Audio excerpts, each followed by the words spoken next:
Ladies and gentlemen, it's Ebro, Laura, and Rosenberg. Less Laura, though. She's not feeling too well, but we got Jon B. Yeah. What's up, y'all? Jon B is back. Thanks for having me, y'all. I don't know if back outside is the right way to frame this, but let me know. Is this officially like a reemergence for you? I mean, I ain't gone nowhere, bro. I'm like one of the hardest working. Don't know. I'm like one of the hardest working guys. I'm one of the hardest working R&B artists in the game. So yeah, I ain't going nowhere. So you've been working this entire time, but it does seem like you have your media presence. I saw you did Budden, you did Tamron Hall the other day. Yeah, you're definitely outside. We're about to again. put a new record out. So right. yeah, absolutely. Promo run is official. Official. Yeah, we got the new single available right now though. It's Waiting on You featuring Tank.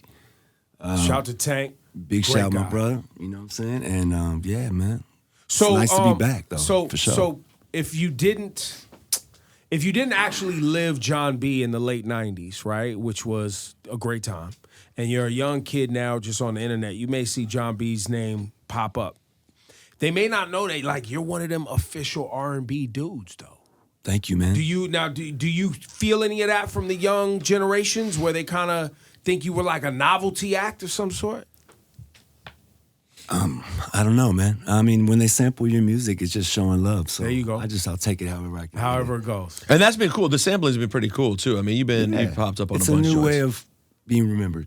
You know what I'm saying? Which is dope. So during those years where you were not as active with dropping tons of music, or where people didn't see you, tell us a little bit about the work you were doing. You're a prolific writer. What has the Jon B? We're going to go back to obviously the 90s, but tell us about the last 15 years or so. What has Jon B been doing most of the time? Well, I've been independent, so it's been a different thing to push yourself and to not have a corporate structure behind you that's pushing you and promoting you and making sure everything is working. You know, it's a mechanical process that you really have to be a part of the inner workings of what's going on in your life, you know, in your career. So I'm doing the writing, producing, engineering, you know what I'm saying? My wife does all the booking. So, you know, we keep it in-house. And it's a family affair. It's a family affair, you know. So, yeah, it's working for us. You had, I mean, They Don't Know. Are You Still Down? Are those your two biggest hits? I'm a don't talk guy myself. Don't talk? I'm a don't talk guy. But yeah, and then I Do What You Say, Boo, you know what I'm saying? Yeah, there you go. You know? Yeah, Someone to Love with Babyface. Someone to Love. That was the first one. That was the first Grammy-nominated one. Yeah. What did that mean as a young music guy? Because you come from a music family. Like, your mom had some music and dad, right? Yes, absolutely. Yeah. What did that mean to be able, like, when you started to go on your professional music journey, to get embraced by, you know, Babyface and be able to work with these people? It's wonderful, you know, when you get to work with your influences or people that you admire and collaborate in that way. Creatively, I was really advanced for my age. I was recording and engineering everything myself, so I came with fully, you know, pretty much finished records to the game. So it was easy for him to kind of like just dust off a little bit of the, you know what I mean, the edges. And smooth out the rough edges, as they say, right? And that's what he did for me on my first album. But he really laced me with the first two dope singles, which was a blessing to have him guest on my first song, obviously, you know. That was a big deal. How old were you then? I was 18. Wow. Yeah, I think the record actually came out when I was 19. So, yeah, I wasn't even legal for clubs yet. You know what I mean? And you were on his wife's label? Is that what it was? I was on the Edmonds Record Group label. That's what I'm going to say. Okay, got it. But so you were very involved with everybody. But I was also signed through Sony Epic Records, so that was really yeah, I picture your amazing. Records as just Sony Records. Yeah, Sony Epic, 550 right here on 57. Mm-hmm. Yeah, man, it's a beautiful thing to have that experience. You know, it really was. It was. I mean, just blew my mind from the time I stepped on the first Learjet I ever got on the Sony Learjet with Babyface, you know, to go sign my deal with Tommy Mottola. It's like, as a kid, it's pretty surreal, you know? And then from that to working with Tupac Shakur in the studio, and New Edition, and After 7, and Toni Braxton, and Luther Vandross, and Michael Jackson, you know what I'm saying? You worked with Michael in studio? No, he wasn't in the studio. You wrote for him, though? Well, what I did do was I was asked by him to remix his song, You Are Not Alone.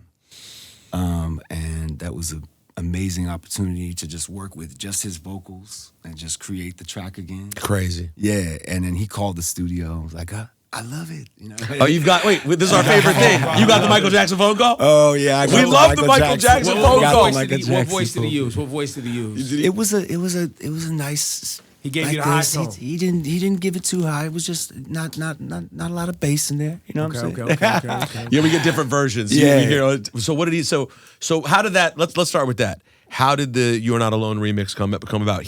Someone reaches out from Sony and is like, managed Michael. by the same manager at the time. Wow. So Sandy Gallen and Jim Morey were his management. Gallen and Morey, and my management. So they actually got the call from Sony, and I believe it was the head of 550, Polly Anthony at the time. She asked me. She called me. She said, "Do you want to remix You Were Not Alone?" And I was like, "Are you kidding me?" I remember it was actually right after we did Jay Leno. Me and Babyface did Jay Leno. And What a time in life you were living right then, bro. I was absolutely like I was on cloud 9 right there, and getting to sing with him was absolutely a dream come true. That song, first of all, just to record it, but then let alone be on Jay Leno, it was pretty official right there, right?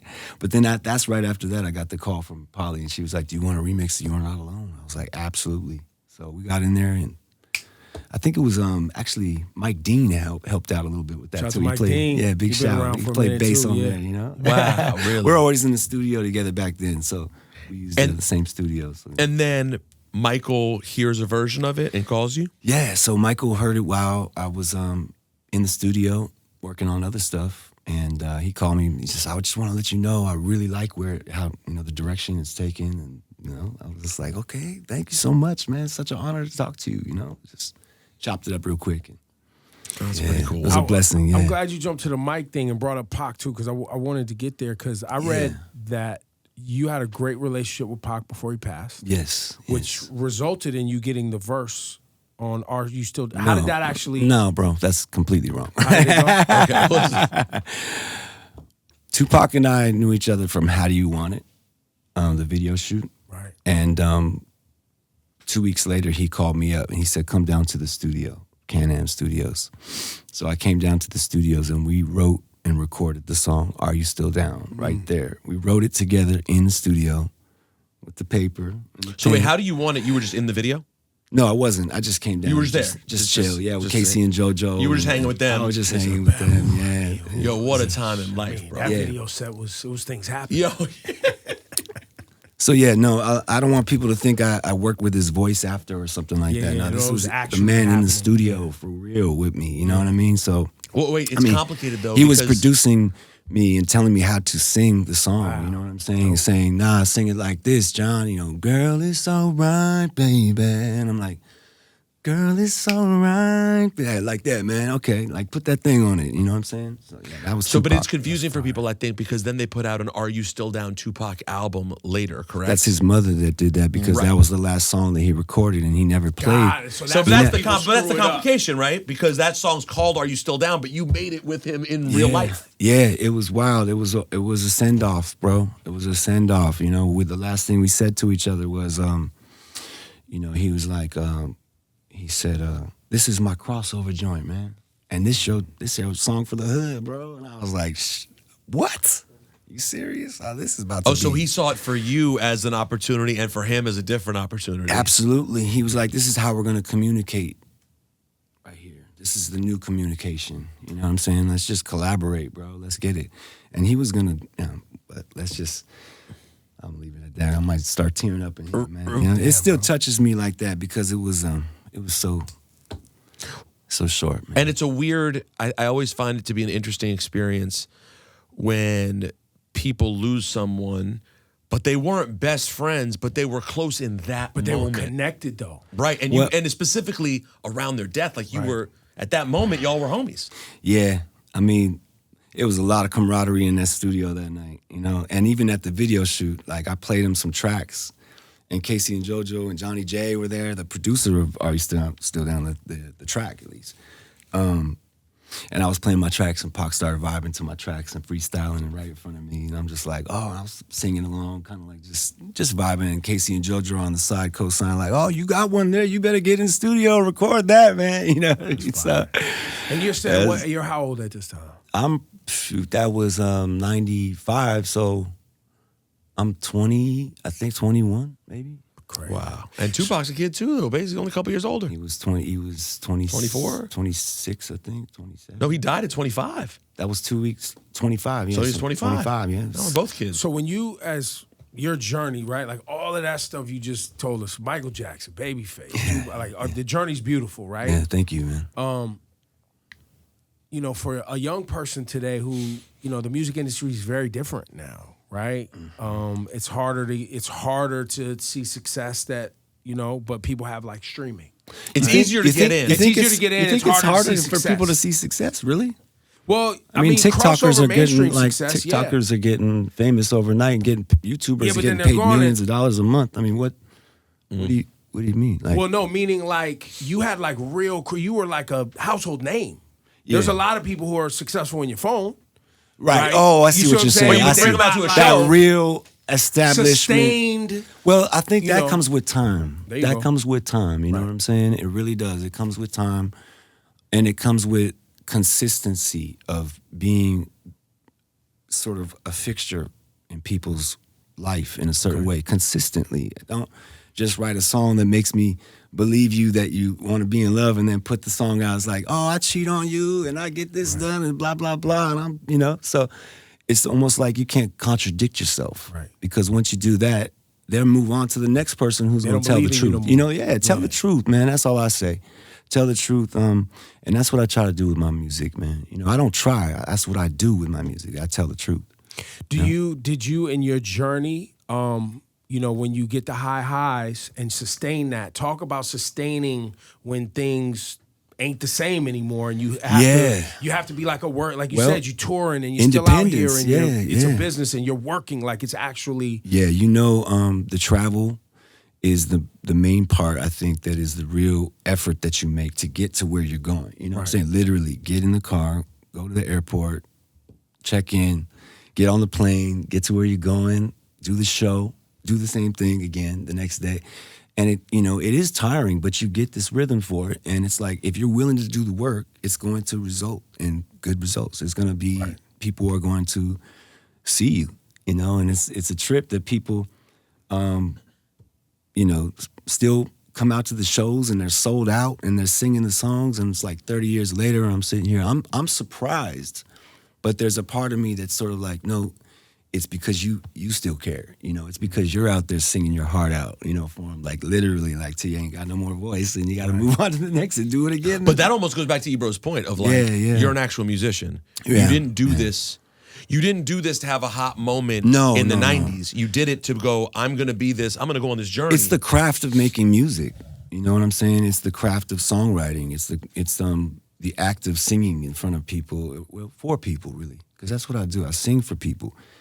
And once you sort of become this you know, conduit for the energy to pass through you, to go through you, flow through you, it's really about a relationship I have with my fans, man. It's not just about being the star in front of the fans. You know, I think that's, if, you know, people tune into that there's a relationship going on here. You know, that it's like you definitely have like a more, I think, a connection with your listeners, you know, and I like to believe community. I do, you know. You build a community around you. Absolutely. Believers that'll support you on your next project when it comes out. Even if it's not promoted so well or whatever, you know, it doesn't get it, whatever. So, yeah, it's beautiful to have people show up, man, you know, for real for me. Have you felt it feels like there's been a bit of a R&B resurgence recently, both of current music and with the Lovers and Friends shows, all these different Usher at halftime. It just feels like, are you feeling that momentum as well? Absolutely. I'm loving it. I mean,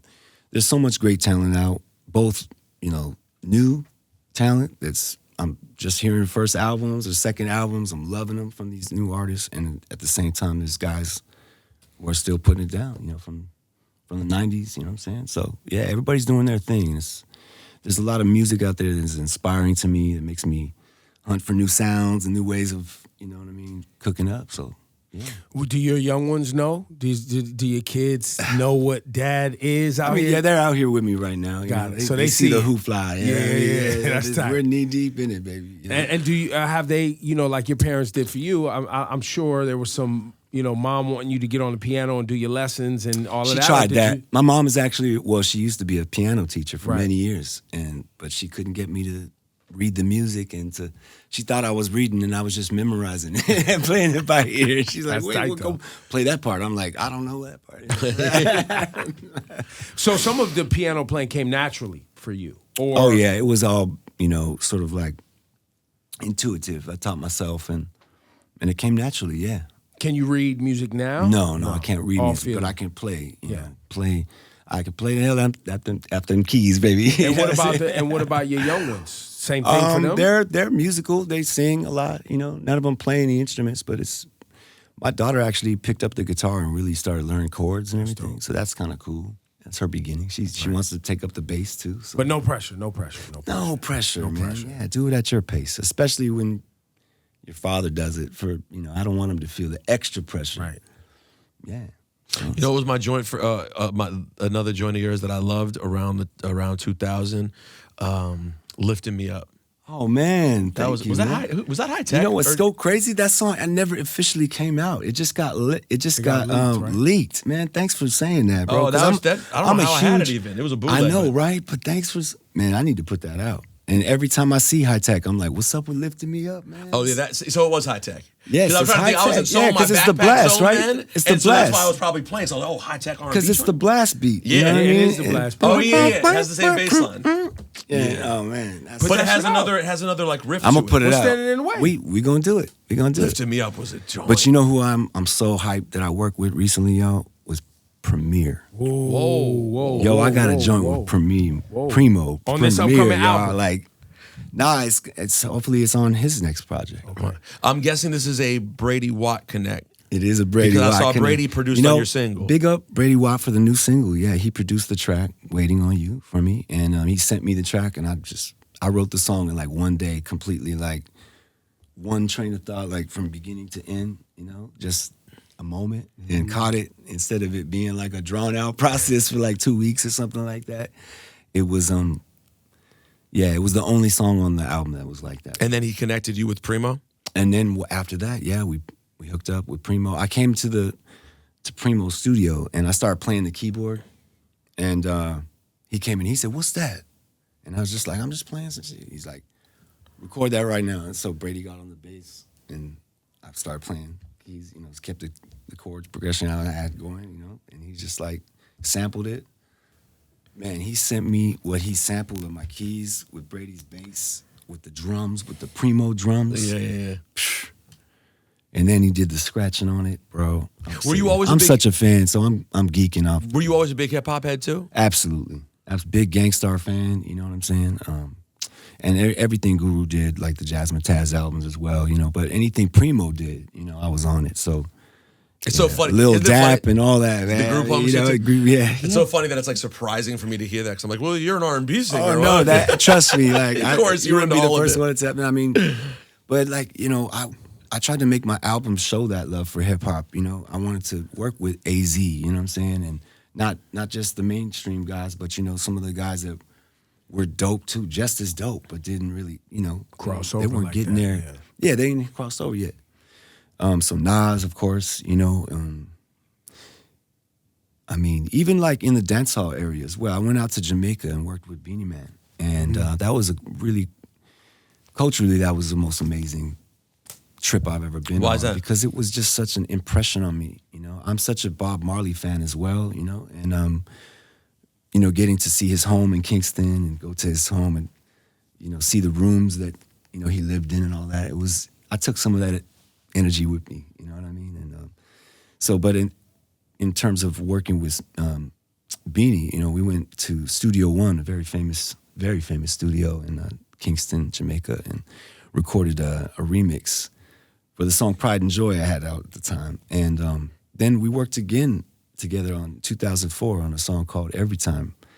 And we put that out as a single and everything. So it's a nice little different kind of vibe for me. You and the wife going to take in the Bob movie? Drops this week. Absolutely. It's out now, yeah. It's out right now? Yeah. It's out. Yes, we are. You know that. Got to represent. Listen, man, it's just great to meet you. It's great to see you in such Great a to see you, positive brother. space. Thank you so much, The man. fact that there's music, that you're continuing to drop, and it's a great time, as Rosenberg pointed out, with R&B, but also with just where streaming is at and your ability to get direct to your fans, too. Hey, man, is it? Has that been, that it's experience has incredible. probably been really great. That's incredible. And I love the fact that that's what is new about this age, is the transparency that we have with our fans, you know what I mean? The communication we have with our fans. So, yeah, if you're not too shy, you know, to get on the gram and just be like, holler back real quick, it's a beautiful thing, you know, to do. And it's still new to me, you know, I still get used to it, the whole TikToking thing and everything like that, but it's fun. I mean, actually, that's something my 16-year-old daughter has put me up on game with. You know what I mean? She's like, nah, Dad, this is how you do I'll run that. your TikTok account Right, for you. right, exactly. Yeah, you don't want to post like that. People don't say that. No, it's a trip though, man. Yeah, it's a lot of different platforms to rock with, and a lot of different options for people. So I feel like people should feel very inspired to believe in themselves right now. Just believe in what you're doing, because there's a lot of ways now. You know what I'm saying? That's not just one way, you know what I mean? Or a couple ways. There's a lot of ways. So, yeah. Keep shooting your shot. Jon B. Give it up, man. Album soon. Yo, let's play that new single, man. Run Hey, that. man, thank you, Intro the single, bro. Oh, man, this is my brand new single featuring my brother from another. The legendary R&B guy himself, Tank, is on here with me. Brady Watt on the track. Big up yourselves, you guys. Thanks so much for having me, y'all. Of course. Appreciate you, man. Thank you.